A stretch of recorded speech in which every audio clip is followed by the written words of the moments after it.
Sur le plan personnel, j'ai eu la chance d'être élu député à l'âge de 27 ans, député des Hautes-Alpes où je suis né, et j'ai ensuite été secrétaire d'État au budget, j'avais 33 ans, et puis secrétaire d'État aux affaires européennes. Monsieur Valéry Giscard d'Estaing et monsieur Raymond Barre m'avaient demandé de créer le secrétariat d'État aux affaires européennes qui existe toujours. Ensuite, j'ai été battu aux élections législatives de 81, je dirais dans le renversement politique. Et dès 84, j'ai été député européen. J'ai été élu en fait 4 fois député français et 3 fois député européen. Et puis j'ai eu une période où je n'étais plus que, si je puis dire, maire de Gap, puisque parallèlement, j'ai été 18 ans premier adjoint au maire de Gap, puis ensuite 18 ans maire de Gap.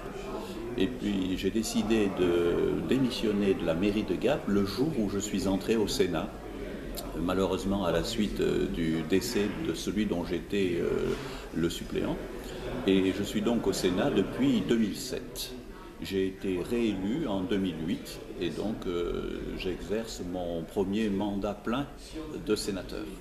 Donc vous avez été à l'origine, à la création du secrétariat des affaires européennes. Exactement, j'ai été le premier secrétaire d'État aux affaires européennes. C'était au moment où nous allions prendre la présidence de l'Union européenne et où le président Giscard d'Estaing a considéré qu'il fallait qu'il y ait un secrétaire d'État pour assurer, lorsque le ministre n'était pas disponible, car les tâches sont quand même très importantes, quelqu'un pour animer et présider le Conseil européen. Et j'ai en particulier eu la charge du renouvellement de la convention de Lomé, c'est-à-dire la convention d'aide au développement. Mon alter ego étant, je m'en souviens très bien, M. Seck, qui était un Sénégalais. Et puis, j'ai eu également l'occasion de terminer la négociation de l'adhésion de la Grèce. Et j'ai bien entendu, l'adhésion à l'Union européenne, pas à l'euro. Ce n'était pas la même période. Et d'autre part, j'ai eu l'occasion, et je dirais l'honneur, de signer avec le président Giscard d'Estaing l'entrée de la Grèce, le document à Athènes de l'entrée de la Grèce dans l'Union européenne. Et, si vous voulez, à l'époque, nous ne nous posions pas de questions, je dirais, techniques ou économiques. Nous considérions que le berceau de la civilisation européenne ne pouvait pas être à l'extérieur. D'autre part, vous vous souvenez que la Grèce avait vécu une période de dictature. Et elle avait mis fin à cette période et il était légitime que dès lors qu'elle était revenue à la démocratie, nous l'accueillions en Europe. Ça a un peu été le cas de l'Espagne après. Donc il ne nous a pas traversé l'esprit que la Grèce puisse être tenue hors de l'Europe, alors qu'elle était historiquement le berceau de notre civilisation. Et comment vous percevez ce qui se passe aujourd'hui en Grèce? Je le considère comme un épisode. Je suis de ceux qui pensent que, d'abord, il faut quand même prendre les choses avec un peu de recul. La Grèce, ça représente 2 à 3% du PNB européen, donc ça devrait être à la mesure de nos capacités. D'autre part, les Grecs ont quand même accepté des sacrifices très forts. C'est des sacrifices que les Français n'accepteraient pas, notamment dans la baisse des salaires des fonctionnaires, etc., etc. Donc j'espère que nous avons franchi les périodes les plus difficiles et qu'on n'est pas à l'abri de difficultés nouvelles, hein, c'est clair, on n'est pas encore sorti complètement de la crise, mais je crois que le plus mauvais est passé et que nous allons surtout devoir en tirer tous les enseignements. suis de ceux qui pensent que cette crise qui est certes économique, qui est financière, mais c'est aussi une crise de la construction européenne en tant que telle. C'est-à-dire que où sont les refondateurs ou les pères refondateurs de l'Europe? Aujourd'hui, malheureusement, nous manquons d'élan, nous manquons de souffle, nous manquons d'inspiration. Il n'y a plus personne qui montre le chemin à long terme. Comme j'ai l'habitude de dire, malheureusement, nous avons des chefs d'État, mais nous n'avons plus d'hommes d'État. Et je crois que c'est aussi une évolution des mœurs politiques. C'est-à-dire qu'aujourd'hui, on agit selon ce que j'appelle le carré tragique. C'est-à-dire on agit en fonction du sondage, du marketing, de la tactique électorale et de la communication. Et on perd la notion du long terme et on perd aussi un peu la notion des valeurs. Alors la conséquence, c'est que les chefs d'État suivent les opinions publiques au lieu de les précéder. C'est-à-dire au lieu de leur montrer le chemin. Et il y a un juste équilibre à trouver entre la démocratie, l'écoute du peuple, et en même temps la construction d'un projet à long terme et la proposition de ce projet à long terme. Imaginez que le général de Gaulle, avant de lancer l'appel du 18 juin, ait commandé un sondage. Où serions-nous ? Imaginez que Jean Monnet, que Robert Schuman, avant de lancer l'idée de l'Europe, et décidé de sonder la population. Je ne suis pas du tout sûr que nous aurions effectivement construit l'Europe. Il faut quand même se souvenir qu'à la guerre, à la fin de la guerre, rassembler l'Allemagne et la France qui venaient de s'entretuer, c'était pas quelque chose de tout à fait évident. Et je ne suis pas sûr que dans l'opinion publique, on eût accepté très facilement cette orientation. Donc nous devons réfléchir à ce juste équilibre entre la démocratie, bien entendu, qui est quand même le symbole de notre société, de notre civilisation, et en même temps le rôle des chefs d'État et le rôle de ceux qui doivent défricher l'avenir, qui doivent élaborer des projets et qui doivent les proposer et entraîner les peuples dans cette direction. Du coup, les responsables politiques, ils ont le devoir de nous donner une orientation, de donner au peuple une orientation, ils ont aussi la responsabilité de réussir. J'ai l'impression qu'on peut tirer de ce que vous dites la conclusion que la responsabilité est surtout à mettre sur les responsables politiques de ce point de vue-là.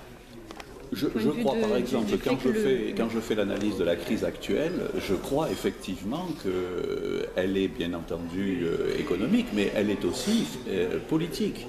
Vous savez, le fond du problème de la crise actuelle, c'est que nous avons tous trop fait confiance à l'ultralibéralisme.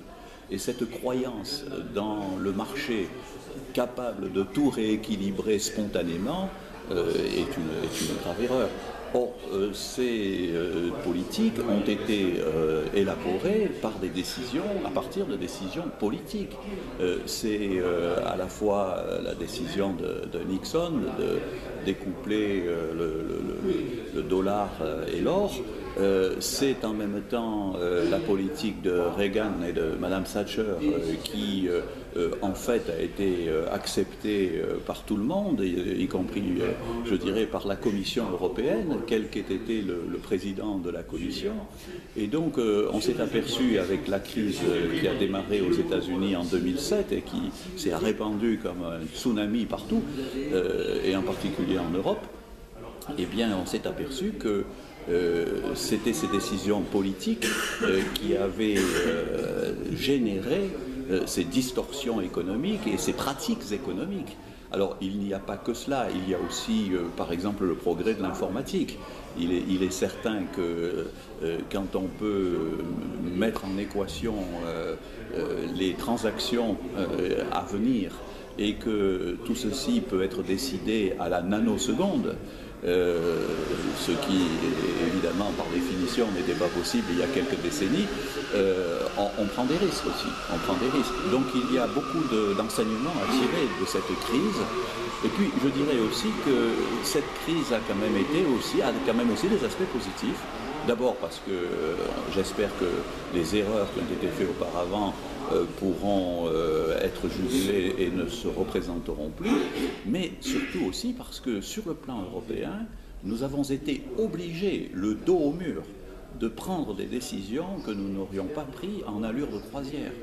Il est clair que tout ce qui a été fait en matière de semestre européen, tout ce qui a été fait en matière du MES, etc., ce sont des choses qui étaient peut-être présentes dans quelques esprits, mais qui n'étaient pas du tout en mesure d'être concrètement adoptées parce que le processus de décision de l'Union européenne est quand même très affaibli. Et puis j'ajoute aussi que dans cette perspective, il y a une réflexion à conduire maintenant sur le rôle du politique européen. Il y a un déficit démocratique, mais il y a aussi, comme je le disais tout à l'heure, d'une façon générale pour les chefs d'État, il y a aussi un déficit de projet global et d'entraînement.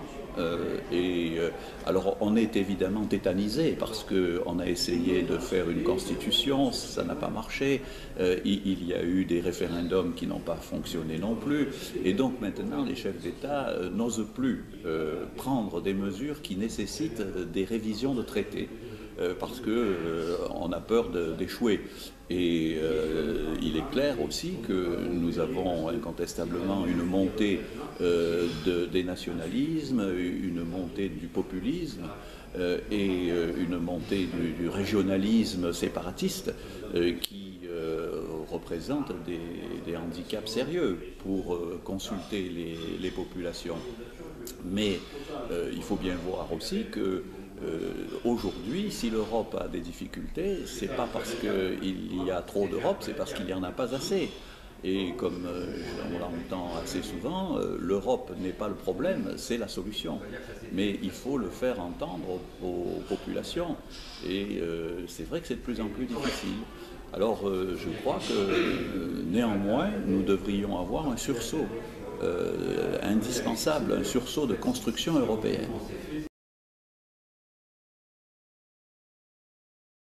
Alors de ce point de vue, personnellement, je crois que nous devons en revenir à ce que j'ai appelé, lorsque j'ai terminé mon passage au gouvernement en tant que secrétaire d'État, j'ai écrit une note qui était en fait une note sur les cercles concentriques. Je l'ai d'ailleurs adressée à Jacques Delors et à quelques grands artisans de la construction européenne. Ça veut dire quoi? Ça veut dire que nous sentons bien qu'il y a plusieurs conceptions de l'Europe. Il y a ceux qui sont pour ce qu'on appelle l'Europe-espace, l'Europe de l'intergouvernemental, l'Europe du libéralisme, l'Europe du simple marché unique. Et puis il y a ceux qui veulent faire de l'Europe une véritable fédération. Je ne crois pas que ces deux attitudes soient conciliables. Et plus on cherche la conciliation entre ces deux attitudes, plus on perd du temps et plus on est, je dirais, interdit devant l'avenir. Alors, je crois qu'il faut en tirer les enseignements, et ça n'est pas dramatique. Ça n'est pas dramatique. Il ne s'agit pas simplement de dire les Anglais veulent partir, eh bien qu'ils partent. Je crois qu'il faut trouver un juste équilibre. Et cet équilibre, personnellement, je le vois dans une Europe des cercles concentriques qui comprendrait 3 étages, en quelque sorte. Il y a d'abord incontestablement le noyau franco-allemand. Alors aujourd'hui, ça pose un peu des problèmes. On ne peut pas dire que ce soit la période la plus idéale des rapports franco-allemands. Alors ça vient peut-être d'abord du fait que les deux chefs d'État ne se sont pas nécessairement très bien compris tout de suite. Monsieur Hollande, en tant que candidat, est allé en Allemagne, il n'a pas été reçu par Madame Merkel.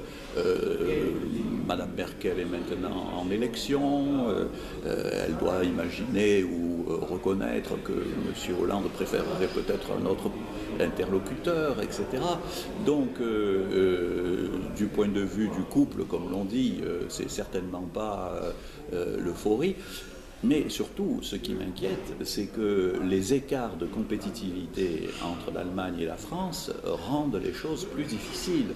Il est certain que quand vous avez un État comme l'Allemagne qui a 150 milliards d'excédents de son commerce extérieur, qui dialogue avec une France qui a 68 milliards de déficit, c'est compliqué. Quand on sait qu'il y a des réformes de structure importantes à faire, et ce n'est pas que l'Allemagne qui le dit, c'est aussi la Cour des comptes française, et que ces réformes de structure tardent à venir, on comprend qu'il y ait une certaine distorsion entre la France et l'Allemagne. Or, le couple franco-allemand, qui est indispensable à la construction européenne, ne peut fonctionner que si les deux jambes ont la même puissance. Et aujourd'hui, c'est un couple qui boite un petit peu, il faut bien le reconnaître. Donc, je crois qu'il faut faire en sorte que la France retrouve une compétitivité, une efficacité, une puissance qui soit proche de celle de l'Allemagne, de façon à ce que le dialogue puisse s'établir dans des conditions d'équité et de confiance réciproque. D'autre part, je crois que le couple franco-allemand doit se méfier effectivement de ne pas être un directoire. C'est-à-dire que c'est la réalité. La France et l'Allemagne, ça représente une part extraordinairement importante du produit brut européen. Et donc, et puis l'histoire est là pour nous rappeler que ce couple doit absolument s'entendre. Et il est le moteur de l'Union économique européenne. Et tous les États peuvent évidemment être un petit peu jaloux de ce couple qui décide un peu de tout, mais en même temps, ces États reconnaissent eux-mêmes que s'il n'y a pas une entente franco-allemande, l'Europe patine. Donc il faut que nous rétablissions les conditions d'une bonne entente franco-allemande, et puis que nous réfléchissions à une approche du fonctionnement de ce moteur qui n'apparaisse pas comme un directoire mais comme un moteur. Ensuite, il y a le deuxième cercle qui est celui de l'Europe puissance, de l'Europe fédérale. Et je suis partisan en quelque sorte, alors tout le monde dit mais il n'y a qu'à prendre ceux qui sont dans l'euro. Oui, peut-être, mais il faut s'assurer que tous ceux qui sont dans l'euro ont bien une volonté et une visée fédérale. C'est la raison pour laquelle j'avais émis l'idée qu'il fallait en quelque sorte, à un moment ou à un autre, lancer un appel d'offres fédéral, si je puis dire. Que tous ceux qui sont pour la fédération se réunissent pour faire une Europe puissance, c'est-à-dire une Europe qui accepte l'idée de la fédération et qui accepte l'idée de l'intégration, et ça présente des décisions très concrètes. Il faut abandonner la règle de l'unanimité. Il faut avoir un budget qui en soit véritablement un. Quand on pense que le budget européen représente 1% du produit brut européen, c'est ridicule. C'est ce qu'avaient les Américains avant la Première Guerre mondiale. C'est, si vous voulez, aujourd'hui les Américains, le budget fédéral aux États-Unis. Je ne dis pas qu'il faut systématiquement copier la fédération américaine, mais quand même il y a des références qui sont intéressantes. Ça représente entre 23 et 25%, et nous c'est 1%. Comment voulez-vous qu'on soit crédible à l'extérieur quand on a un budget de 1%? Donc il y a toute une série d'éléments qui devraient être le contrat de base du deuxième cercle, qui est le cercle de l'Europe puissance et de l'Europe politique. Je suis partisan de l'élection d'un président de l'Union européenne, dans un premier temps par l'ensemble des parlementaires d'Europe, aussi bien sûr les parlementaires européens que les parlementaires nationaux, et que ça doit faire environ 6000 personnes qui élisent un président démocratiquement de l'Union européenne. Je n'ai rien a priori contre la personne de M. Van Rompuy, mais qui connaît dans l'opinion publique française M. Van Rompuy, et il était négocier, pour rapprocher les points de vue, mais ça c'est plus le rôle d'un secrétaire général du Conseil qu'un rôle de président du Conseil. Donc il faut que l'Europe ait une voix, un visage et je dirais un patron. Donc j'estime que nous devons à terme réfléchir à l'élection d'un président. Je pense que à long terme, ce sera même un suffrage universel qui devra désigner le président de cette Union européenne fédérale. Mais peut-être qu'il faut ménager des étapes, et puis je crois que ce n'est pas mauvais que l'on associe les parlements nationaux à cette décision, parce qu'autrement nous allons avoir une cassure entre le niveau européen et le niveau national, nous allons encore développer l'irrédentisme, nous allons développer le nationalisme si les parlementaires nationaux se sentent exclus des responsabilités et de la construction de cette Europe.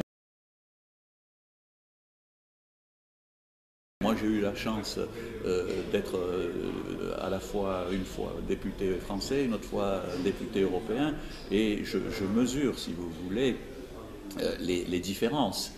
Par exemple, au niveau européen, il y a un consensus entre tous les Européens qui soit un consensus général.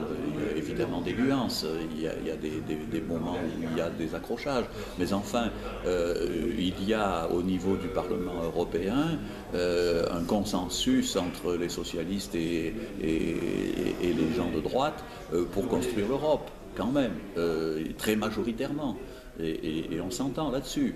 Alors que, quand même, par exemple en France, les Européens sont divisés, au moins en deux, par la coupure bipolaire de notre organisation politique. Le bipartisme passe, la frontière du bipartisme passe par, coupe les Européens en deux. Il y a des il y a des gens très européens à l'UMP, comme il y a des gens très européens au Parti socialiste. Et donc, on sent bien qu'il y a quand même des différences de mentalité entre les deux niveaux, national et européen. Donc je crois qu'il faut, pour éviter que cela constitue un facteur de blocage, il faut que nous ayons une association au processus européen des parlements nationaux. Alors ça se fait, mais ça se fait un peu sous l'angle de la subsidiarité. Je crois que c'est d'ailleurs une bonne chose, mais ce n'est pas suffisant.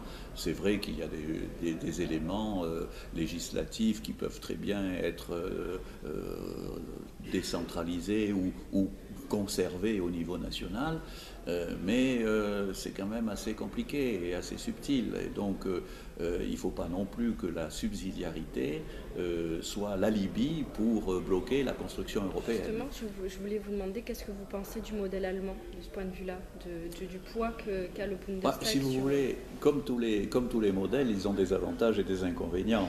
Il est certain que nous avons été suspendus et haletants devant la décision de la Cour de Karlsruhe. Cette fois-ci, elle a pris une bonne décision, qui a été une décision pro-européenne dans ce problème du budget, des budgets et du contrôle des déficits. Elle aurait pu effectivement prendre une autre décision et ça aurait été, à mon avis, très grave pour le processus de résolution de la crise économique et financière. Je crois que dans une Europe fédérale, ça passera peut-être par une certaine évolution de certaines constitutions et peut-être de la plupart. Il n'y a pas une certaine contradiction entre dire que l'implication des parlementaires nationaux est indispensable pour éviter un repli nationaliste dans chaque pays, mais d'un autre côté de dire que cette implication, elle peut bloquer et que malgré tout, il faut... oui. Voilà, alors, si vous voulez, de toute façon, l'histoire des peuples, l'histoire des gouvernements et l'histoire de la construction de l'Europe, c'est aussi l'histoire de contradictions que l'on essaie progressivement de surmonter. Alors, en ce qui concerne, si vous voulez, le problème national européen, il y aura toujours une certaine tension. Il y aura toujours des gens qui pensent qu'il faut conserver la souveraineté. J'espère qu'ils arriveront à comprendre que plus il y aura d'Europe, plus nous serons souverains. Dans la mondialisation d'aujourd'hui, il est certain que qu'est-ce que ça veut dire la souveraineté de la France face à des géants comme la Chine, comme des pays émergents qui deviennent de plus en plus submergents. Il est évident que dans un monde tel qu'il semble se présenter maintenant, avec le fait que c'est l'Asie qui est en pleine expansion, sous l'Antiquité, les affaires du monde se réglaient autour de la Méditerranée, et puis progressivement, avec la découverte de l'Amérique, si je puis dire, et la construction des États-Unis, les choses importantes dans le monde se sont passées autour de l'Atlantique, et maintenant elles vont se passer, et elles se passent déjà autour du Pacifique.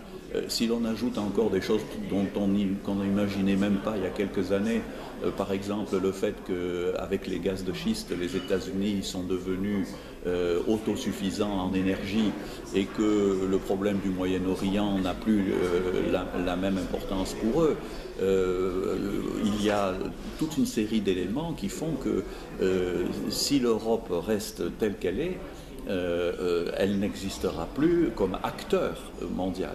Car le fond de la question aussi, c'est celui-là. Est-ce que nous voulons être spectateurs du monde, ou est-ce que nous voulons être acteurs du monde? Et je crois que nous avons grand intérêt à être des acteurs du monde. Pourquoi? Parce que d'abord, nous devons être fiers de notre modèle. C'est un modèle de libéralisme, de liberté, c'est un modèle de démocratie, c'est quand même un modèle de solidarité, même si malheureusement il y a encore beaucoup de gens qui souffrent. Et donc nous avons, je dirais, le devoir, non pas de l'imposer, mais de montrer notre modèle comme un exemple possible. Et puis, c'est aussi notre intérêt, parce que dans un monde de compétition exacerbée, c'est pas même l'Allemagne qui pourra s'en sortir seule. On a calculé dans les services de la Commission, Michel Barnier m'en parlait l'autre jour, qu'en 2050, aucun pays d'Europe sera dans les 10 premières nations du monde. Donc ça interpelle quand même, ça interpelle. Surtout que nous avons depuis des siècles appris l'habitude d'être un peu ceux qui donnent le ton dans l'Occident. Et on a l'impression que c'est acquis pour toujours. C'est pas du tout vrai. Et on commence à le sentir. Donc nous devons réagir devant cet état du monde. Et pour cela, il faut que nous ayons un noyau relativement important et fort de fédéralisme. La période calme n'est pas nécessairement l'assurance que ça va bien se passer. Il y a eu une tentative de créer une constitution européenne qui n'a pas marché. Et c'était dans une période plutôt calme. Je crois que ça n'a pas marché. Personnellement, j'ai toujours été très réservé sur cette démarche de la Constitution européenne, parce que je crois que la Constitution, en tout cas dans l'esprit que l'on en a en France, ça ne peut être que le couronnement définitif de l'Union européenne, et pas à un moment de sa construction. Je préfère qu'il y ait un traité tous les 5 ans, un traité qui à la fois marque le bilan de ce qui a été fait depuis 5 ans, tout ce qui a été élaboré de façon pragmatique et qui mérite d'être ensuite inscrit dans un traité, et un traité qui en même temps non seulement tire les enseignements de ce qui a été fait et l'inscrit dans le droit positif, mais en même temps donne des pistes d'expérimentation pour l'avenir, si je puis dire. Et si on fait ça tous les 5 ou 6 ans, je crois on arrivera à progressivement à construire cette Europe. Et ce n'est que lorsqu'on se sentira comme avoir atteint l'essentiel des objectifs que l'on pourra couronner tout cela par une constitution. Donc c'est pas pour tout de suite. Et puis je crois qu'il y a des problèmes, si vous voulez, qui sont loin d'être réglés et qu'on ne pourrait pas inscrire aujourd'hui dans une constitution. Je pense en particulier à l'Europe de la défense. Parce que l'Europe de la défense, je considère que les Anglais sont indispensables, et comme les Anglais, je les vois plutôt dans le troisième cercle dont nous allons parler tout à l'heure, je pense qu'il faut un peu donner du temps au temps à certains dossiers. Je crois d'ailleurs que le problème de la défense qui a échoué très tôt, puisque quand les pères fondateurs ont voulu faire l'Europe, vous en souvenez pas, vous êtes trop jeune, mais vous le savez, on a pensé qu'il fallait mettre en commun le charbon et l'acier, qui étaient les matières premières de la guerre, si je puis dire. Et puis tout de suite après, on a dit mais il faudrait qu'on fasse la défense ensemble. Comme ça, on est sûr qu'il n'y aura plus de guerre. Et on a proposé la CED, la Communauté européenne de défense, qui a échoué. Pourquoi? Elle a échoué parce que le transfert de souveraineté en matière de défense, c'est le dernier transfert qui peut se faire et non pas le premier. Donc je pense qu'il y a encore beaucoup de réflexions à conduire sur l'Europe de la défense avant de trouver les éléments de la stabilité de cette politique. D'autant que, comme je vous le dis, le hasard des choses, c'est peut-être pas un hasard, c'est un problème de culture, un problème de société. Les Anglais sont à la fois indispensables en matière de défense et en même temps ils ne sont pas du tout pour l'Europe fédérale. Donc il va falloir trouver la solution. Et c'est pour ça que je préconise un troisième cercle, qui est le cercle de ceux qui finalement sont européens, par leur géographie, par leur histoire, mais qui ont une conception de l'Europe, qui est une conception de l'Europe espace, de l'Europe intergouvernementale, de l'Europe avec encore une grande liberté des nations. Et c'est typiquement ce qui devrait définir le troisième cercle. Et donc l'Europe du libéralisme économique, en tout cas du marché unique, l'Europe comme je disais à l'instant, de l'intergouvernemental, l'Europe qu'on appelle l'Europe espace. Alors après, il faut essayer de combiner et de répartir les responsabilités entre les trois cercles. Et ça demande une réflexion de nature constitutionnelle, mais plutôt à travers des traités qu'à travers une constitution, comme je viens de le dire tout à l'heure.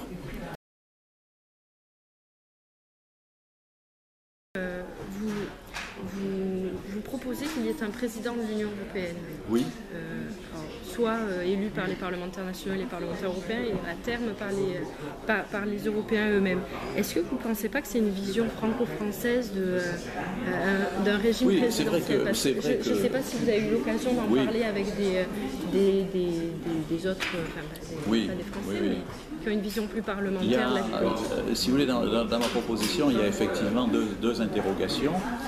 La première, c'est que la plupart de nos partenaires n'ont pas cette structure constitutionnelle, et que ce sont plutôt comme on disait chez nous avant, les présidents du Conseil qui ont le pouvoir, que ce soit la chancelière ou que ce soit des premiers ministres, etc. Et le deuxième problème, si vous voulez, c'est que cette façon de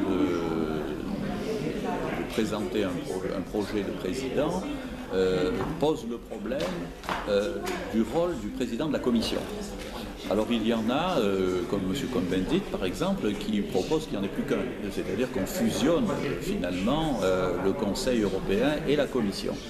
Personnellement, c'est peut-être quelque chose qui se fera un jour, mais à très très long terme, personnellement, je crois que la Commission a un rôle important à jouer encore dans la proposition, dans l'élaboration, dans le contrôle, etc. Et que cette idée d'avoir créé une commission de la part des pères fondateurs, donc pour autant, je crois que progressivement, le pouvoir, au sens fort du terme, ne pourra pas être issu de la Commission, mais du Conseil.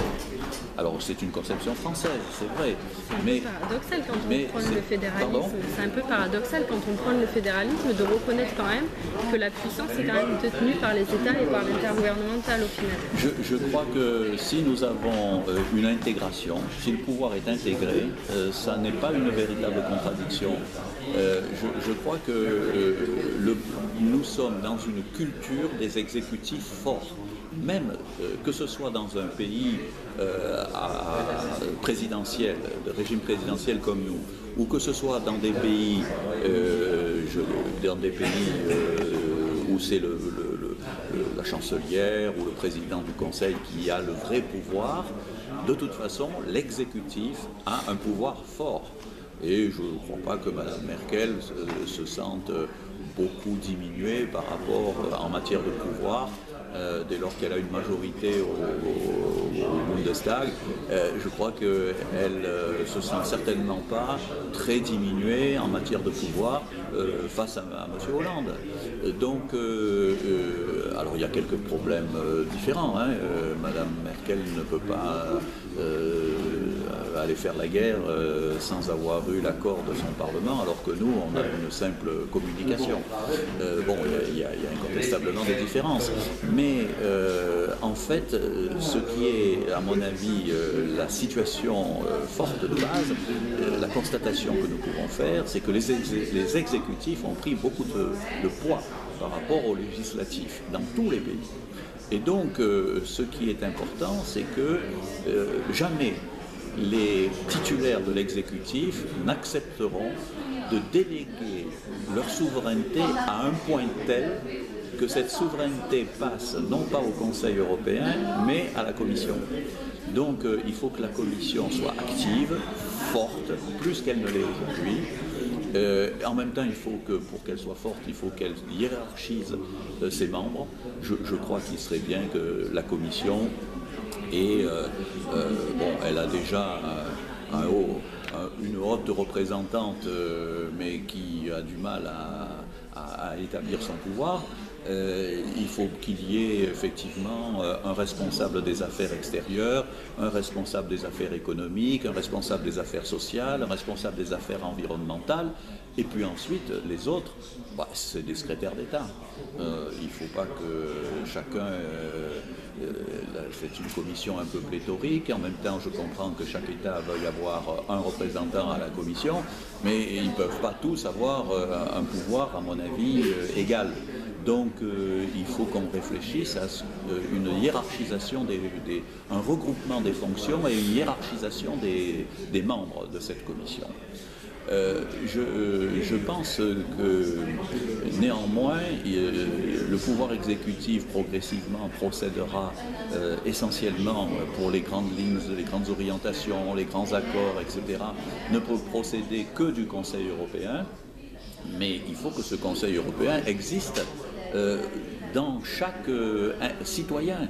Il faut que chaque citoyen puisse dire le président de l'Europe c'est monsieur un tel, et puis les principaux responsables sont ceci et cela, de façon à ce que, comme je le disais tout à l'heure, il y ait aux yeux de chaque citoyen et aux yeux du monde extérieur un véritable patron qui soit la voix et le visage de l'Europe.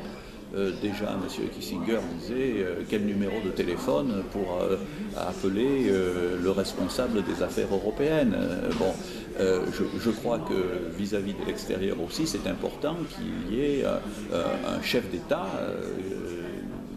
un chef de l'Union, chef d'État, ça ferait peut-être un peu peur à tout le monde, mais un chef de l'Union qui soit démocratiquement désigné et qui symbolise, représente, et qui ne soit pas d'ailleurs qu'un représentant, mais qui soit aussi en charge du projet européen, de la construction européenne.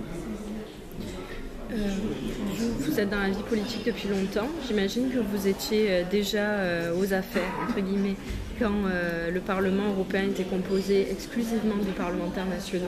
Oui. Est-ce que vous regrettez ce temps? Parce qu'à mon avis, il permettait l'implication, plus d'implication des parlementaires nationaux dans les affaires européennes. Ou est-ce qu'au contraire, vous trouvez que ça a été une avancée de Non, je préfère, je n'y étais pas encore, hein, mais je préfère, j'ai été élu au suffrage universel les 3 fois où j'ai été élu. Je préfère la situation actuelle et je crois que c'est un progrès de la démocratie que d'avoir une élection au suffrage universel des députés européens. Chacun son rôle, si vous voulez, et je crois que quand M. Giscard d'Estaing a créé le Conseil européen et qu'il a décidé de l'élection des parlementaires européens au suffrage universel, il a fait franchir à l'Europe une étape très significative.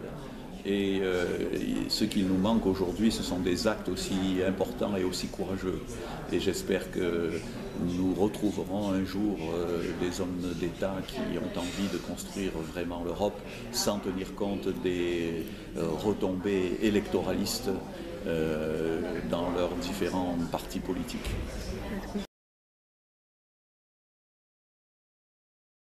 Venir du coup à l'affaire plus précise du budget européen, je trouve ça un peu... Après, c'est ma vision souverainiste, hein, clairement, qui parle. Quand je vois que quand même le pouvoir de voter le budget est quand même quelque chose qui définit l'existence du Parlement historiquement, je trouve ça bizarre aujourd'hui que tous les parlementaires français qui ne sont pas contents du budget tel qu'il a été décidé par le Conseil européen doivent s'en remettre au Parlement européen pour les défendre, alors qu'il me semble que c'est quand même une prérogative nationale, enfin, qui devrait être partagée. Et de ce point de vue-là, j'aimerais savoir ce que vous en pensez, si du coup on a... Si c'est bien ou est-ce qu'on devrait donner davantage de pouvoir au Parlement? Alors d'abord sur le budget tel qu'il se présente aujourd'hui, je suis extrêmement critique, parce que je trouve que, si vous voulez, les chefs d'État n'ont pas voulu comprendre une chose qui me paraît évidente, c'est que au niveau national, la plupart des pays d'Europe ont des déficits très importants et ont des dettes très importantes. Donc il est normal et salutaire que la réduction de cette dette soit un impératif majeur.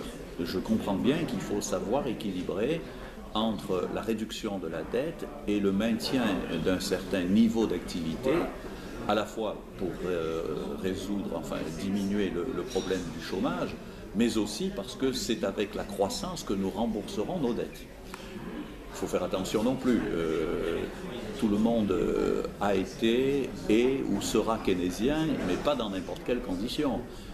On ne peut pas appliquer une politique keynésienne de la même façon quand on est dans une période de non-endettement ou quand on est dans une période de surendettement, c'est évident. Donc aujourd'hui, il est normal, légitime et même important que chaque État, pour ce qui le concerne, ait une politique de désendettement forte et assez rapide. Par contre, quand on passe au niveau européen, c'est le niveau qui n'est pas endetté. Par définition, puisque l'Europe n'a pas le droit de faire des emprunts. Donc c'est un niveau qui n'est pas endetté. C'est donc le niveau idéal pour faire de la croissance et de la relance. C'est à ce niveau-là que l'on aurait dû, j'allais dire, doubler le budget dans les 7 ans qui viennent. Moi j'étais partisan que l'on passe de 1 à 2% du PNB d'ici 2020. Et au lieu d'augmenter le budget d'ici 2020, ils sont en train de le diminuer. Bon, alors là, je suis atterré, si je puis dire, par une telle politique. Pourquoi? Parce que les chefs d'État ont transposé au niveau européen le réflexe salutaire qu'ils doivent avoir au niveau national. Or, les situations sont complètement différentes. Alors, je sais bien qu'il y a un lien entre les deux, mais quand même. Et alors, je crois que cela vient du fait de la nature des recettes. Si nous avions des recettes, des ressources propres, ça ne se serait pas passé comme ça. Et vous savez qu'au début, le budget européen, c'était essentiellement alimenté par des ressources propres. Hein, c'était les droits de douane, c'était les restitutions, c'était le sucre et l'isobglucose, mais enfin bon, en tous les cas, toutes les taxes qui étaient prélevées au niveau européen allaient directement dans le budget européen. Et puis comme ces taxes ont disparu, on ne les a pas remplacées par de nouvelles taxes européennes, on les a remplacées par des contributions nationales. Alors la contribution, c'était évident qu'à partir du moment où on avait des contributions nationales, on allait aller dans une discussion de juste retour, comme Madame Thatcher l'a symbolisé, et que finalement le budget, c'est une affaire, je dirais, de discussion, je te donne ci, tu me donnes ça, je veux préserver la politique agricole commune, moi je veux préserver les fonds de cohésion, et moi je trouve que politique agricole commune et fonds de cohésion, c'est les budgets de papa, et qu'il faut au contraire mettre de l'argent sur la recherche, etc., etc. On n'en finit plus de discuter de ça, mais derrière ça, il y a aussi surtout la notion de juste retour, le rabais britannique, les rabais sur les rabais. À partir du moment où les Britanniques ont pu bénéficier d'un rabais, les autres qui étaient aussi déficitaires dans la notion de juste retour ont demandé des rabais, etc. Donc c'est une foire d'empoigne et c'est pas digne de l'Union européenne. Donc j'aurais aimé personnellement que l'on règle le problème des ressources propres avant d'avoir à discuter des ressources des 7 ans à venir. Voilà. Et malheureusement, ça ne s'est pas fait comme ça, il n'y a pas eu assez de courage pour créer en quelque sorte des impôts européens qui auraient permis d'alléger et même de supprimer, peut-être pas complètement, parce que si déjà on avait 60 à 70% des recettes qui soient des ressources propres, ce serait déjà pas mal. Eh bien, on a, dans ces conditions, si vous voulez, il aurait fallu régler ce problème des recettes avant d'avoir à gérer le budget. Et je suis sûr que si on avait eu des recettes propres, on aurait un budget qui serait différent de celui, quantitativement, de celui qui est sorti des négociations de la semaine dernière. J'ajoute que c'est en même temps un allègement, puisque les pays, un allègement national, puisque les pays n'ont plus à apporter leur contribution, c'est autant d'argent qu'ils peuvent mettre au désendettement. Donc je trouve que tout ça a une certaine cohérence, et malheureusement, il n'y a pas eu le courage de commencer par le problème des ressources propres avant de discuter de l'avenir à 7 ans. Du coup, je comprends. Et ça, c'est vraiment très regrettable. Alors le Parlement européen... La vraie revendication qu'on devrait porter au niveau du Parlement européen, c'est de demander des ressources propres. Absolument. Pas tant de demander. Parce que moi, je trouve ça quand même hallucinant que le Parlement européen puisse demander une élévation du budget européen, alors que ce budget européen dépend des budgets nationaux et que c'est quand même les parlements nationaux qui ont... Nous avons cet après-midi une réunion entre membres de la Commission des affaires européennes, de l'Assemblée nationale, du Sénat et du Parlement européen, et j'espère que nous aurons l'occasion d'aborder cette question. Vous me dites, en tant que souverainiste, enfin en tant que... je dirais, partisan d'un pouvoir fort au niveau national, pourquoi ne pouvons-nous pas intervenir?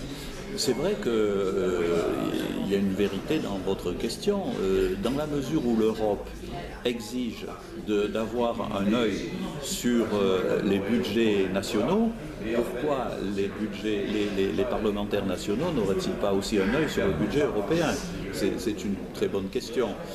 Alors, il y a peut-être un peu de, je dirais, un peu de crainte de la part de l'Union européenne d'être trop bridée dans une période où le nationalisme a plutôt tendance à se développer.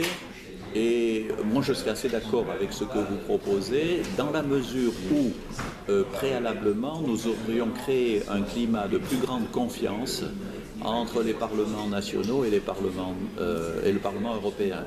Je veux dire par là que l'Europe n'occupe pas assez de place dans les préoccupations et dans les réflexions des parlementaires nationaux. La commission des affaires européennes au Sénat n'est pas une commission plénière. Vous savez qu'il y a 6 commissions, plus une autre qui est la Commission européenne. Pourquoi ? Si vous voulez, je crois qu'il faudrait, pour que l'Europe accepte ce que vous suggérez, quel est le sentiment que c'est pas simplement une espèce de bonne volonté qui est apportée, mais que ça devrait être l'origine d'une coopération beaucoup plus forte et beaucoup plus sincère. Et aujourd'hui, on a quand même l'impression que sur l'ensemble d'une assemblée, que ce soit l'Assemblée nationale ou le Sénat, l'Europe n'occupe quand même pas la place qu'elle devrait occuper. C'est clair. En France, oui. Par contre, du coup, je retourne sur mon modèle allemand. Oui. On a toujours peur de la réaction des parlementaires allemands, mais il me semble qu'une fois qu'ils ont acté une décision, ça donne plus de force à l'Europe. On peut avancer sur cette base-là. Il est certain que quand on a le pouvoir de bloquer et que l'on ne bloque pas, ça renforce la position pro-européenne. Vous avez parfaitement raison. Alors, il y a un autre élément aussi que sur lequel je voudrais attirer votre attention, c'est en quelque sorte la communication de l'Europe. Loin de là, mon idée que la communication doit avoir, si elle est bien faite, elle est tout à fait légitime. Je ne voudrais pas qu'on s'arrête à des problèmes de communication, comme je le disais en commençant. Mais quand même, aujourd'hui, si vous interrogez, comme on dit, l'homme de la rue, quelles sont les questions qui l'intéressent au plan européen? Premièrement, est-ce que l'Europe va reconduire son budget pour les sans domicile fixe, son budget d'aide alimentaire? Deuxièmement, menace sur Erasmus. Or, pour l'homme qui ne s'intéresse pas tous les jours à l'Europe, les meilleures choses qu'a fait l'Europe, c'est ça. Et c'est les deux dossiers sur lesquels on provoque l'opinion publique en quelque sorte. C'est-à-dire qu'on s'interroge pour savoir si on va reconduire des crédits à Erasmus et sous prétexte qu'on n'a plus de surplus agricole et que ce n'est pas au budget social européen de donner de l'argent, on a mis tout le monde en émoi sur ce dossier et on n'est pas encore sûr que les sommes seront reconduites, ce qui est, à mon avis, parfaitement inadmissible. Si l'Europe veut aussi être proche des gens et si l'Europe veut avoir un aspect positif, déjà que par ailleurs elle a dans la crise pris je crois une mauvaise image, je trouve que c'est vraiment très regrettable. Et donc je pense que les chefs d'État devraient quand même penser à cela. L'idée qu'il y ait eu un recours auprès de la Cour de justice européenne de la part de l'Allemagne pour en quelque sorte tuer l'aide alimentaire provenant du budget sous prétexte qu'il n'y a plus de surplus agricole est quand même singulière. Je pense qu'on aurait pu trouver une solution avant qu'à la limite on change de ligne budgétaire. Pourquoi pas, si c'est plus rationnel, mais que l'Europe, à l'heure actuelle, en pleine crise, alors que beaucoup de gens ont fait des efforts et que beaucoup de gens sont dans la situation de chômage, etc., que l'Europe donne l'impression de vouloir diminuer cette ligne budgétaire, c'est vraiment incompréhensible et intolérable.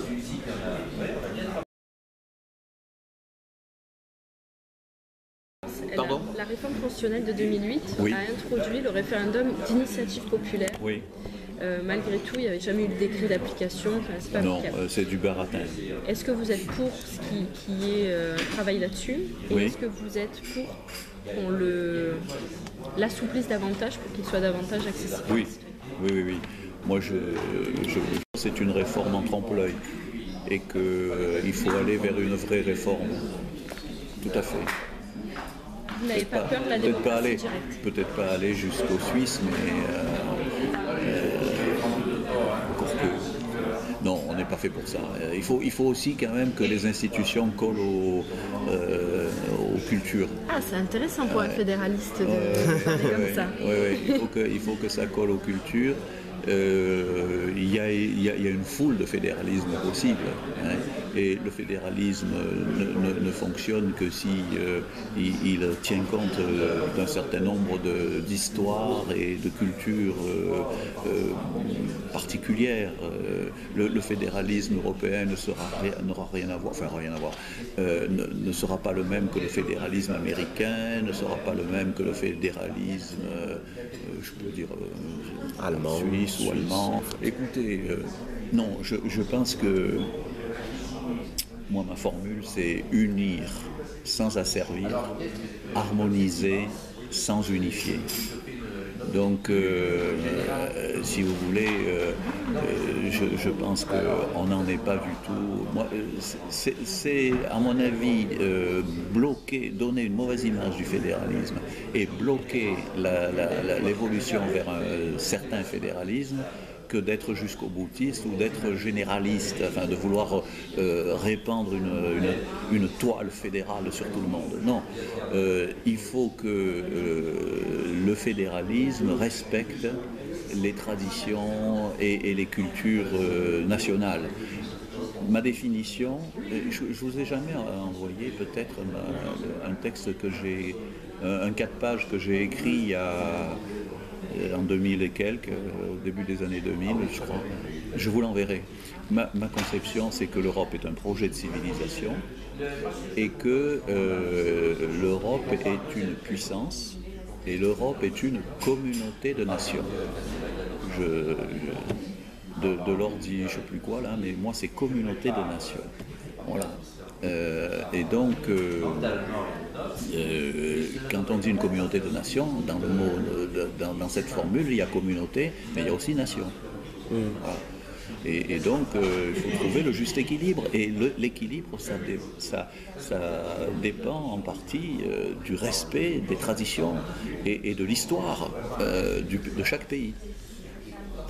Bon, en tout cas, on aura votre avis officiel, comme quoi, si un jour il y a une réforme sur le référendum d'initiative, vous soutiendrez. Voilà. Oui. Mais elle ne sera pas enregistrée, alors si j'ai bien compris, faute de batterie. Si, parce que c'est comme une voiture, il y a une réserve en fait. C'est formidable. On est sur la réserve. D'accord.